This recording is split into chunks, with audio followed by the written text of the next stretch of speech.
All right, Ged.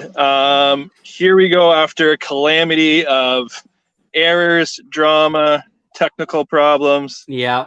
I am in the middle of nowhere just so I can get cell signal because their Wi-Fi does not work in the middle of the day at the cottage because for some reason everybody's on it and on the whole lake. Why? When they should be on out. the boats and drinking beers, but maybe they're on the boat checking their Tinder. Yeah, out in the middle of the lake. Current location, where are you at? Yeah, it's ridiculous. So I got to figure out this remote thing. But anyway, wow. Yeah, and my fault. Yeah. I put a nail through my tire, so I've been running around chasing that. It's been a nightmare. Okay, so let's get at it. Forget the normal intro. Yeah. All right. So this is episode 10, Common Ground. Common Ground. Yeah. Bad Batch. So we see the man. It feels like I watched this at 6 a.m. on my phone. So. So they went to, what is it, Raqqa? They got a job on Raqqa? Roxxon or Roxo. Yeah, or like that. And it's to help, and it was a former world aligned with the Separatists. Yep. Which they kind of have certain feelings about, but a job's a job. They got to get their money. They go, they retrieve the senator who basically the Empire is forcing to tell its people to basically, obey all the rules. And he's like, no, I can't do it. I can't live with myself. So he gets a message out to Sid, who contracts the Bad Batch to go save them. Yeah, and I love the fact that it shows the human side of the Separatists. Like, watching Star Wars, it's Separatist bad, Republic good. It's nice to see, like, even his quotes of, like, my priority is my people. Like, okay, all right.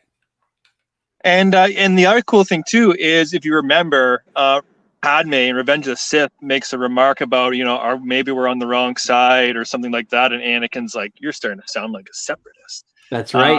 So that was on last night, by the way. All those movies were on last night. Yeah.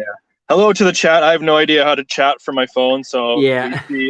So it's almost like the separatists like have the mentality that maybe seeds the rebellion, which is kind of interesting too. You know what I mean? Like they might naturally be in that mind state.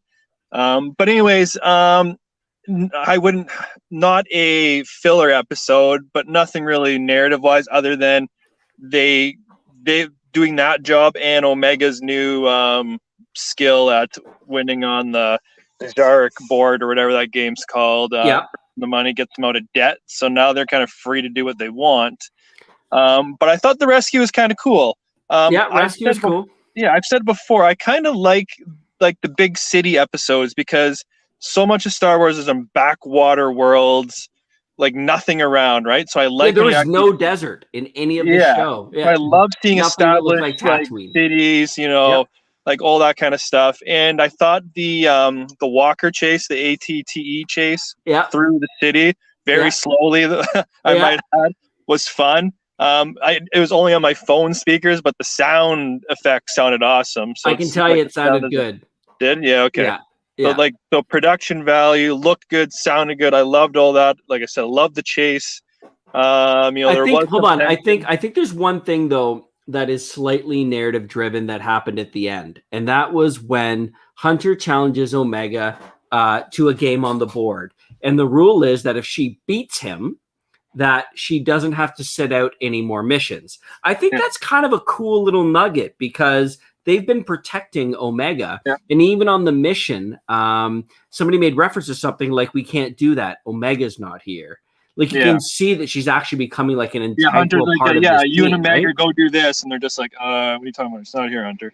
Yeah. And it's kind of cool too, because it's almost like you gotta earn your way onto the team. You know what I mean? He makes her earn it. Yeah. And then on the flip side too, it's like, okay, you get to go on all these missions, so they're going to be bringing a child in all these deadly spots too, which is kind of amusing sometimes. Yep. But yeah, other than that, pretty straightforward. No Crosshair stuff, nothing like that. Just strictly a job. And I think we're getting close to the finale. So and the real question is, what's next? Yeah. So Omega just paid the debt, like the child paid off the debt, right? So what are they doing now? Are they going to go find Rex and the team? Are they going to stick around with Sid? Yeah, I think it's kind of a neat little fork in the road. Got to earn some money, so we'll see. Okay, so let's score this one. I'll go first. Again, it looked cool. I was entertained. I wasn't bored anywhere through it. Yeah. But again, not like not like a standout of the last few we've had. So I'm gonna go. I think it was a solid like 7-8 for me. I think. Yeah, I was actually lower than you. I was a 7.5. Okay. It did. I don't want to say it was a filler because it did have those neat things at the end. It just didn't get me energized. Does that make sense? Like the last couple, I think, really spoiled us with building momentum and getting you excited about stuff. And Crosshair getting his face burned off. This was kind of like, okay, it was good, but it didn't get me they flying. Like a little right? breather. Yeah, a little breather. Yeah, I'll give it a solid 7.5.